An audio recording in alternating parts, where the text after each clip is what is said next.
Merci de rejoindre Dice Therapy pour la 6e saison de Pavillon Noir.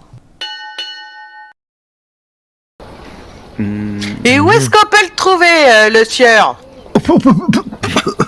Je m'étouffe un moment. Il doit être encore à sillonner les mers à la recherche d'Espagnols ou de maudits Anglais à dépouiller. Puis il vous fait signe, celui qui racontait l'histoire de l'homme requin, il vous fait signe de venir lui payer un coup parce que comme ça il fait soif. Je comptais acheter une bouteille et venir à leur table avec la bouteille. Ça coûte combien? Parce que je suis avec vous toi, aussi, vous l'avez vu en action, le sieur, hein, c'est un bon gars hein, quand même. Hein. C'est qu'on le cherche en fait. Ouais, on entend parler de lui jusqu'à Saint-Domingue. Et encore plus loin même. Et quand est-ce qu'il est venu la dernière fois ici? Sur l'île de la Tortue? Sur l'île de la Tortue, en fait, je crois pas qu'il soit jamais venu sur l'île de la Tortue, maintenant que vous le dites. Mais par contre, le dernier bateau qu'il a attaqué, hein, un saleté fichu d'Espagnol, parce qu'il est français, celui qui vous pose. Et ben, celui-là, hein, il est revenu la queue entre les jambes, hein, parce qu'il a rencontré le sieur, hein. Son bateau, là, c'était un nom d'Espagnol, hein, l'Incarnation. Ben, tiens, et ben, il s'est bien réincarné, l'Incarnation, pour le coup. Il est revenu sans rien. Encore une chance qu'il lui ait pas tué tous ces hommes, hein, le sieur. Il aurait dû. Ça avait été moi, j'y aurais fait. Mais il a trop bon cœur, le sieur, je vous dis. Un pirate comme ça, on n'en fait pas. Ah oui, effectivement. Eh oui. Il est sur quel navire, le sieur? Sur le Diamant Vert. Vous savez pas ça? Eh bien, non. Si, là, maintenant que tu le dis, oui, je viens de m'en rappeler. Et l'incarnation, d'où est-ce qu'il était parti? Ah, peut-être que vous savez pas. C'est des Espagnols, sûrement qu'ils ont pris de l'or quelque part pour le ramener ailleurs, comme font tous les Espagnols. C'est bien pour ça qu'on a intérêt à leur vider les poches, aux Espagnols. Comme c'est bien dit. Eh bien d'accord. Il trinque. Alors la bouteille, elle est très pleine, hein, quand même. Vous voyez que. Ah oui, j'arrête pas de c'est remplir servi, les verres. pas à chaque phrase, mais bon, voilà. Il a la descente facile. Là.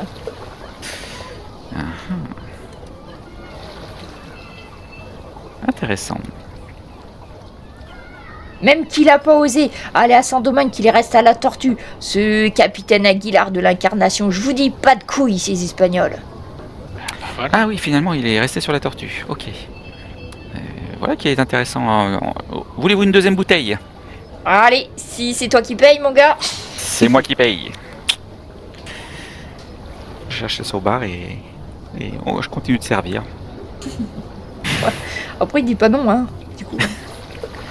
Il va vous en raconter d'autres, hein, sur le sieur, vous l'avez lancé sur son sujet préféré. Il va vous raconter comment, à main nue, il allait pêcher une tortue de mer géante et qu'il l'a ramenée à lui tout seul sur le bateau, sans harpon, sans rien qu'avec les dents. Il a réussi à tuer la bête et à la ramener et que tout l'équipage a pu dîner avec une seule des bestioles qu'il a récupérées, quand même. Non mais...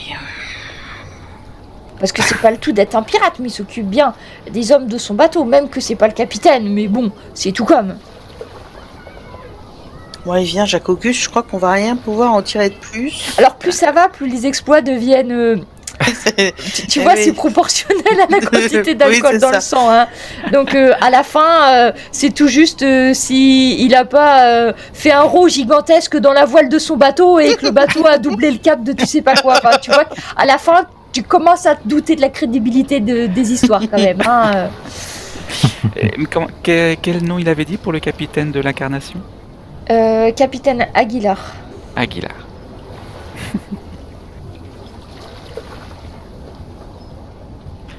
Il va rester à côté de sa bouteille. Hein. Le pirate bavard, là, il est bien à côté de sa bouteille. Voilà. Je lui remets son chapeau sur la tête. Mais bien droit. Je l'arrange pour pas qu'il tombe de sa chaise ou du banc. Bon allez les amis, pas une piste ici. Mais si, au contraire. Bah si. L'incarnation. L'incarnation a croisé. L'incarnation. Peut-être.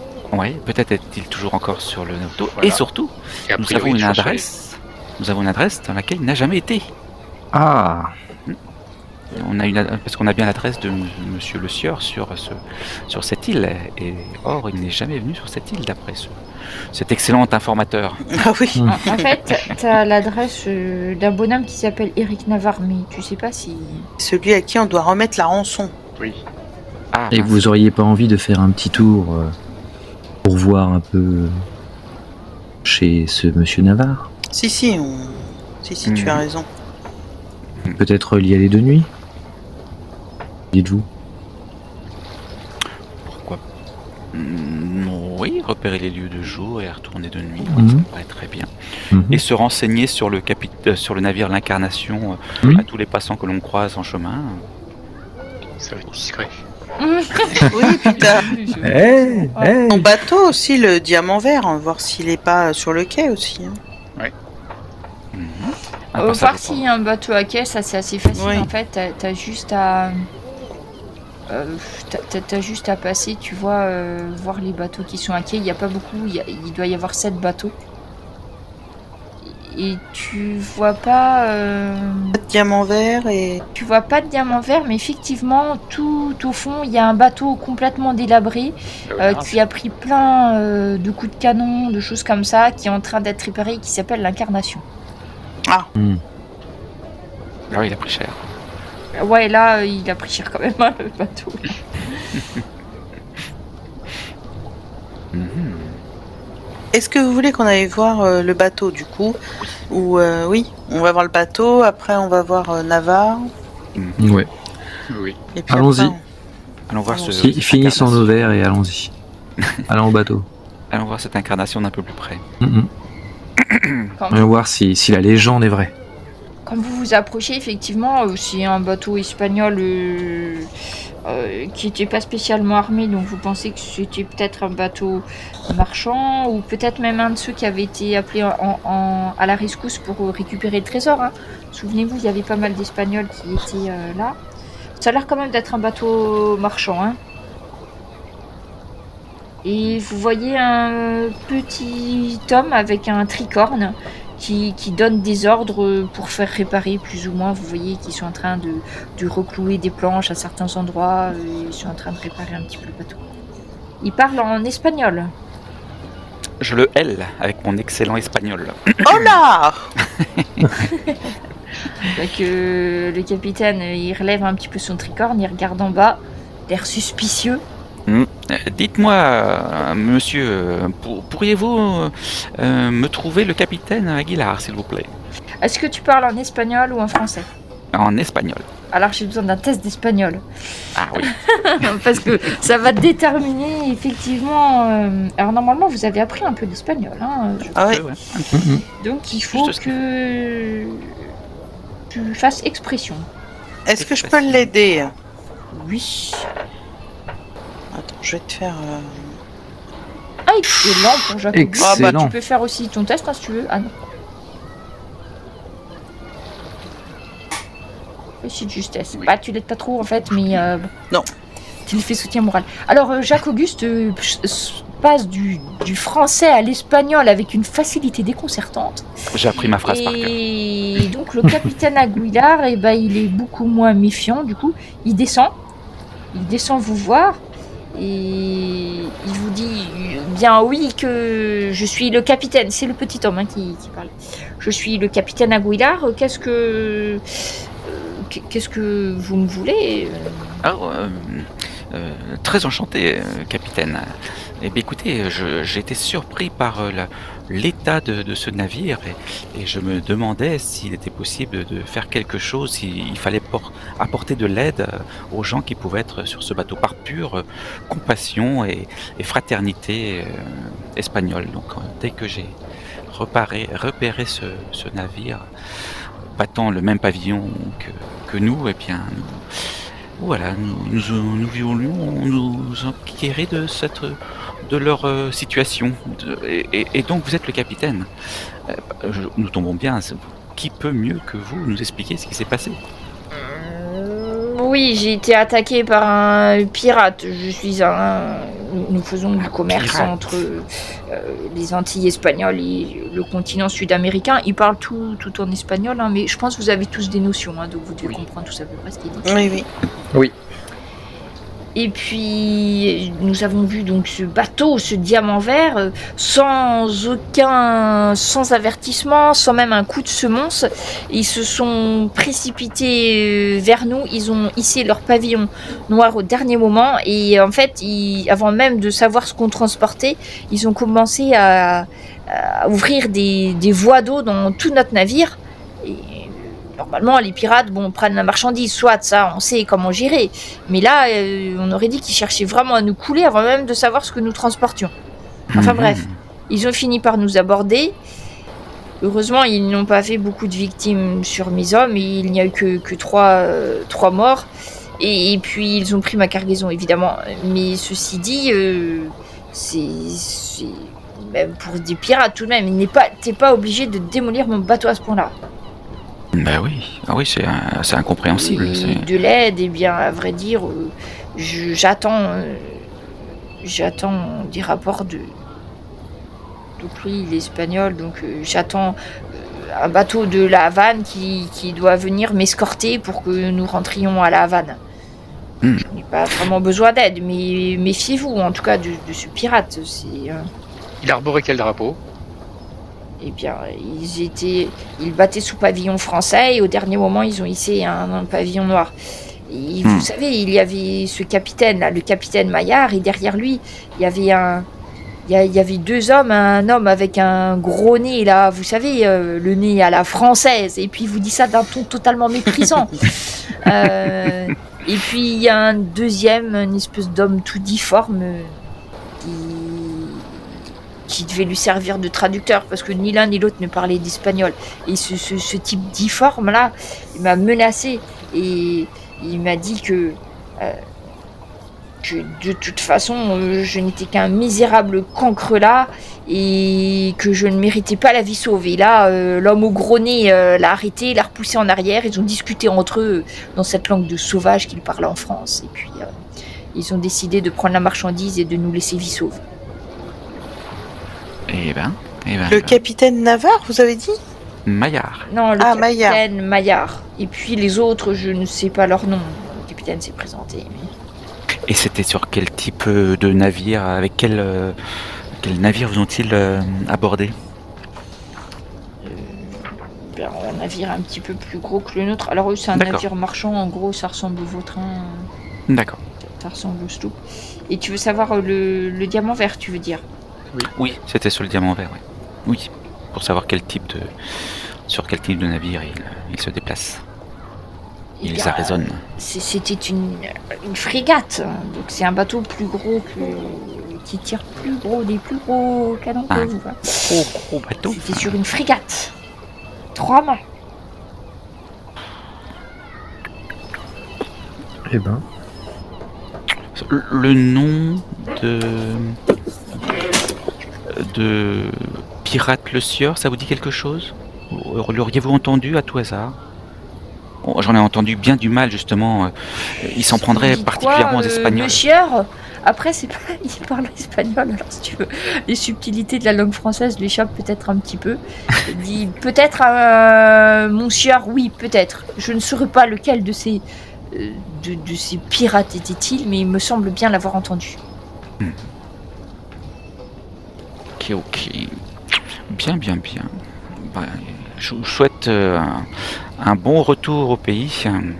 J'espère que... Mais si vous devez prendre la mer, méfiez-vous, parce que ils nous ont croisés juste au sud de l'île de Saint-Domingue. Donc surtout, quand vous croiserez au sud, méfiez-vous. Je pense qu'ils errent dans ces environs-là pour attaquer les navires. Ah oui. Les navires marchands. Ah ben, merci beaucoup du conseil. Et capitaine Aguilar, encore une fois merci. Et bon vent. Après, il va retourner à remettre son bateau de... Il semblerait qu'on doive lui tendre un piège à ce sieur. Ah, et apparemment, ils ont des ressources. Hein. Et Et pour quelles mettre sont leurs un- intentions? Alors là, Non, puis pour mettre le bateau dans cet état-là, ils sont rudement armés, quoi. c'est comme si leur véritable intention, c'était pas du tout la piraterie, mais juste histoire de faire régner une sorte de terreur sur ces mers. Oui. Effectivement. C'est particulier. Hein. En plus, avec beaucoup de ressources, hein, parce qu'une. Et ils battaient pavillon français. Français. Mhm. Et c'était il y a combien de temps qu'ils se sont fait attaquer? Ah, t'as pas pensé à poser la question? Il y a 3 jours. Ah, d'accord. Bah, c'est le dernier, en fait, qui a eu des nouvelles de le sieur, en fait, c'est lui.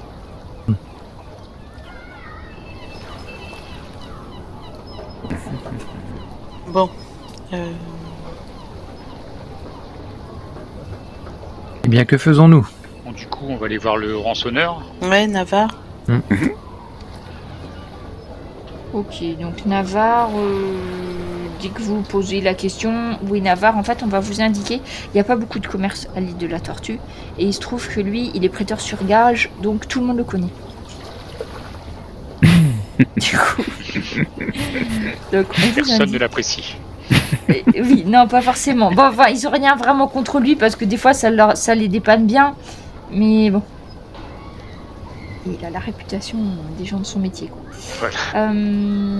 Donc on vous indique, donc là on est au début de soirée, hein, ouais. Et donc on vous indique son commerce. Donc quand vous arrivez, faites-moi un test de vigilance perception d'ailleurs.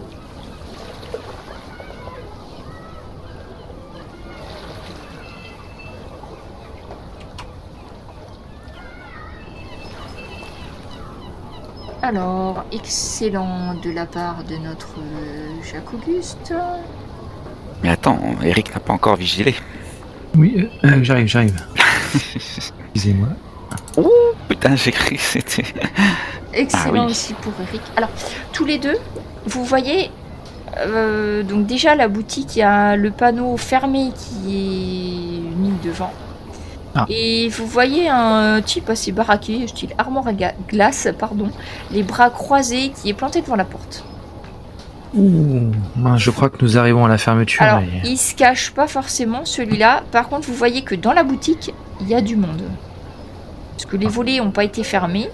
Et vous voyez qu'à l'intérieur de la boutique, vous voyez 4 silhouettes plutôt musclées. Et une toute petite silhouette migrichonne qui a l'air de reculer devant ces 4 mastodontes. Un prêteur sur gage. C'est un métier dangereux. Mhm. Ben, que faisons-nous? On est là pour opérer. Oui, ben, on a repéré là. Ouais. Est-ce qu'on fait le tour peut-être? Voilà. On va faire le tour, ouais, on va faire le Peut-être tour. une autre porte? Voilà, une issue par Une autre fenêtre. un toit, une mansarde, Ok. un balcon. Donc vous passez l'air de rien en fait devant l'homme qui a l'air de garder la porte. Et en fait c'est une boutique qui est très très simple. En fait c'est en gros un rectangle. Devant il y a une porte et 2 fenêtres. Et puis effectivement à l'arrière de la boutique il y a une autre porte. Par contre il n'y a pas de fenêtre en face donc vous savez pas trop. Mais d'après les traces et tout ça, vous pensez que c'est sur cette porte-là qu'il doit avoir des livraisons de temps en temps. Enfin, c'est l'entrée de service en fait. Il y a bien une porte derrière. Par contre, en faisant le tour et en jetant un petit coup d'œil sur les fenêtres où les volets n'ont pas été fermés, vous voyez que c'est une pièce unique. Si vous passez par la porte de derrière, en fait, vous allez arriver derrière le comptoir. Mhm. Vous serez séparés des hommes par un espèce de grand comptoir en bois.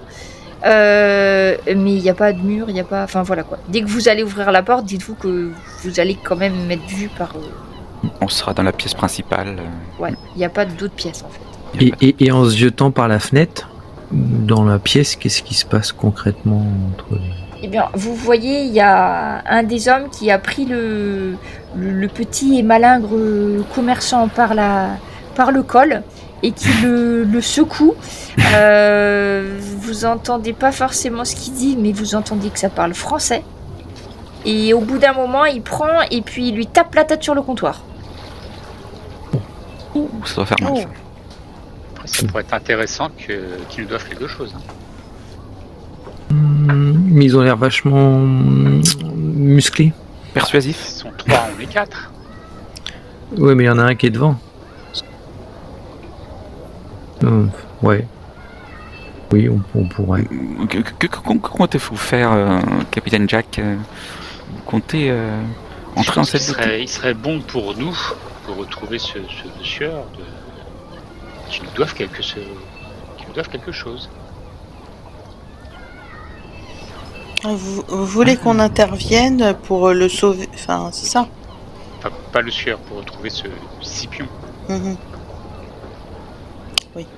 Mais ce Scipion, ah oui, mais ouais, qui nous doivent quelque chose. Ah oui, ok. Si En on gros, nous sort d'un mauvais pas, Qui est en ce moment, c'est ça. voilà, effectivement. Voilà. Bon. Donc Vous on fait quoi, entendez une petite entrée fracassante ou Vous entendez à nouveau un bruit qui vient de la boutique où vous voyez le pauvre petit bonhomme qui est envoyé sur tout le long de son comptoir et qui finit par atterrir sur le mur d'en face. Ah, de son comptoir. Et en fait, il Effectivement. a fait une grande glissade sur le ventre sur le comptoir et il est passé par-dessus et il tombe avec un grand bruit. Oula, si nous ne dépêchons pas, il risque de ne plus y avoir de personne à l'intérieur. Dans un premier temps, j'avais plutôt songé à attendre ici qu'il sorte. Ben là, à mon avis, il va peut-être pas sortir. Je vais Hein. ouvrir la porte. Mais j'ai l'impression Ok. que... Mais Jack, qu'est-ce que vous faites?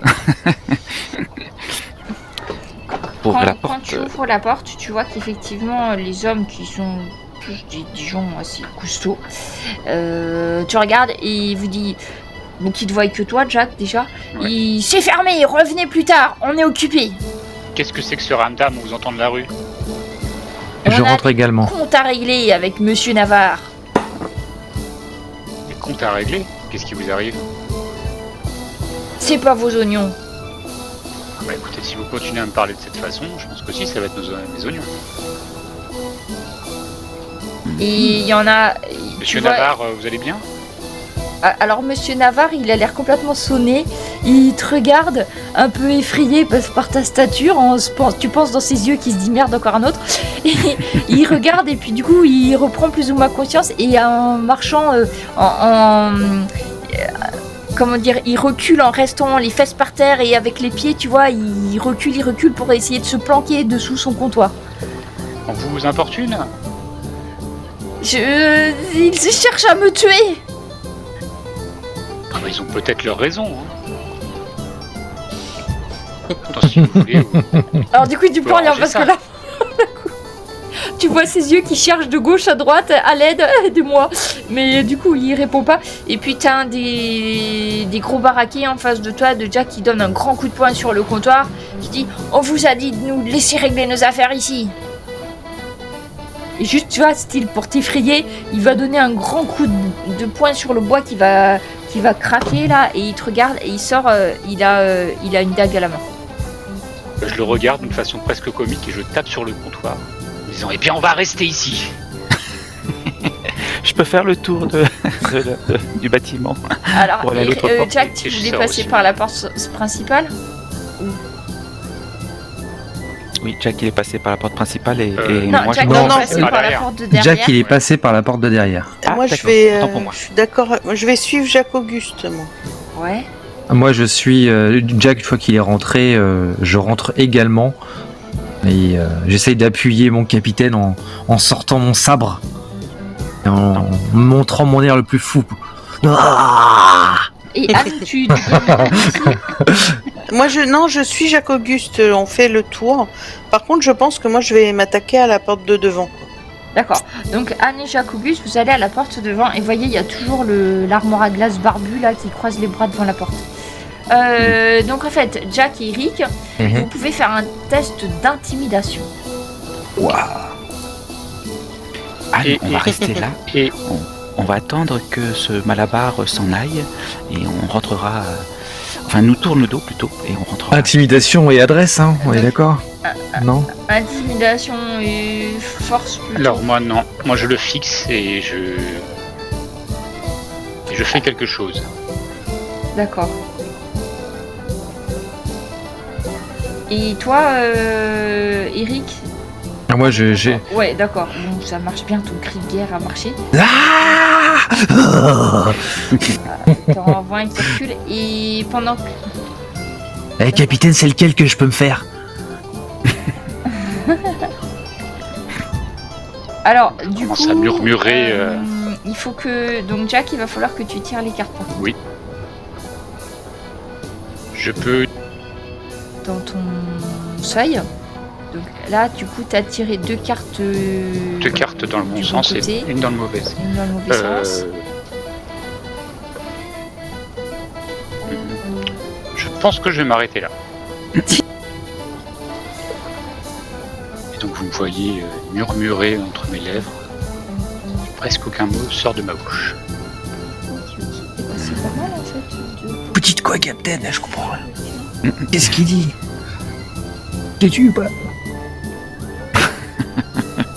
Et alors, il se passe une chose, c'est que Eric, tu commences à faire les gros yeux, à montrer que tu sais super bien te servir de ton sabre, en le faisant tournoyer dans tous les sens et tout ça. Et tu vois donc les hommes en face de toi qui te fixent. Et puis t'entends pas très bien, mais tu sais que Jack il murmure quelque chose derrière toi. Et puis tout à coup, tu les vois qui te regardent, mais tu vois leur visage se décomposer. Ils deviennent tout blancs, ils commencent à trembler, ils reculent, ils lâchent leurs armes, ils reculent et ils commencent à partir en courant vers la porte d'entrée. Et Anne et Jacques-Auguste, au moment où vous vous approchez peut-être du garde du corps, vous voyez la porte qui s'ouvre dans son dos. Donc le mec il est percuté, il se retourne, il voit ses amis qui partent mais en courant, il s'arrête pas pour l'attendre, il commence à partir à toutes jambes. Et le gros baraquet, il regarde ce qui se passe dans la boutique. Et moi, je suis tout fier avec mon épée. Je crois que tu leur as fait peur, Eric. Et puis, Je sais, c'est mon charisme naturel. Voilà, alors le barbu, il s'aperçoit bien qu'il est vraiment, de façon numérique, totalement désavantagé. Il vous regarde et puis finalement il prend une décision et vous menace. Vous ne savez pas à qui vous aurez affaire. Le gouverneur s'occupera de vous. Soyez-en sûrs. Et au final il se dit que finalement il va suivre ses potes et vous voyez qu'il s'en va. Des hommes du gouverneur. Intéressant. Oui, qu'est-ce qui s'est passé, Anne? Bah écoute, je sais pas, ils sont tous partis. Je pense qu'ils mais sont... je leur ai fait une chorégraphie avec mon arme, là, avec les gros yeux et là. Mais ils ont pas résisté. Hein. Et celle-là, je vais la refaire à chaque fois. Franchement. Ça va, Jack? Je prends une chaise et je m'assois si je peux. Oui, après il y a encore des chaises non cassées qui traînent sur le côté. Puis vous voyez la tête de Monsieur Nadar qui sort timidement de sa cachette. Est-ce que j'ai la tête de Monsieur Nadar quelque part? Ils ont su à qui ils avaient affaire, en tout cas, manifestement. C'est Monsieur Navarre. Navarre. Je tapote sur la chaise à côté de moi. Venez vous asseoir ici. Vous voyez qu'il s'est pris quand même quelques beignes. Hein. Il a un œil qui commence sérieusement à gonfler. Il a les vêtements qui ont été complètement arrachés, ses boutons et tout ça. Et donc, il s'assied. Mais merci, je ne sais pas ce qu'il leur a pris, mais je suis sûr qu'ils voulaient me tuer. Je suis sûr qu'ils avaient sûrement leur raison de vous en vouloir, n'est-ce pas? Eh bien, oui, ça m'arrive d'avoir quelques transactions en cours qui peuvent effectivement attiser la colère ou la méfiance des uns comme des autres, mais tout de même, de là me tuer. Bon, je vais pas y aller par 4 chemins, Scipion. Ça vous dit quelque chose? Eh bien... il te regarde et puis il te dit... Scipion, vous dites?